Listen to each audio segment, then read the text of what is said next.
Abaye men. Ket men, gwa ba dous nou baz? Abadisi nou. Ket men. Ay, san deve la men. Baka yote moun gaz la men kapele pikim.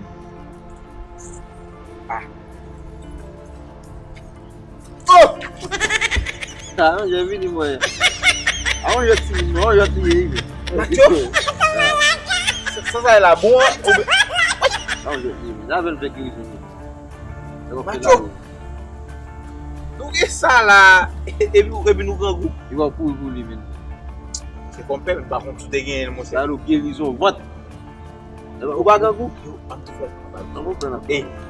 Nou gen sa la baz, nou pa ka gangou baz. Nou tou pou fèt otomatik baz.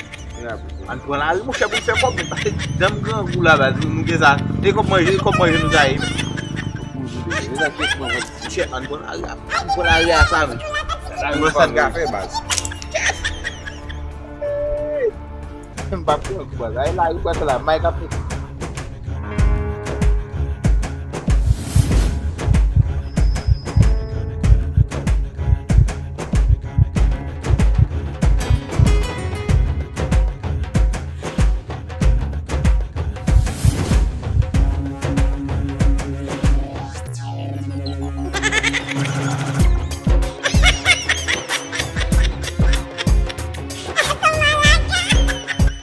Pati zan ba vede yon yo sou do non?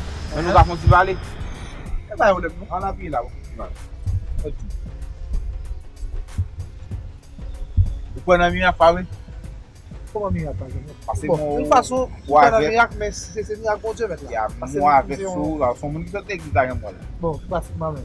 Toute l'église. Men, maten m leve la men, pren la ri a spesalman pou te wè m pou ou. Ouais. Oui. Parce que sous Kangou, din mon bail pour le monde. Aïe, soit de la vraiment ils vont le taper pas. Men, pou te wè m sou, pou m debloke ou ba. Je me conseille dans les mamans, parce que moi, je pas dans la tête. Moi, je suis de l'église, et pratiquement la femme en travail. Comme que là, ils ont gros amis, mon bail est plutôt mal, ok, mais. Mal, ok, mais ça va aller, on défend. Don ta la vini nou mwen pou. Ah, Mwen menm kom sa moun mwen la, kom sa pral delivo, elipse delivo.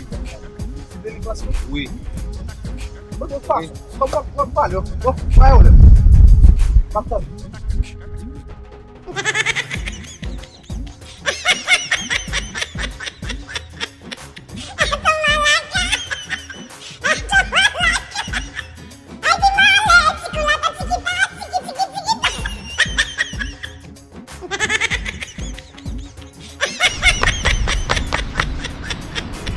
Zanmim, mwen pase men apon de ou apon delivo. Yo, mwen pase men apon de ou apon delivo. What?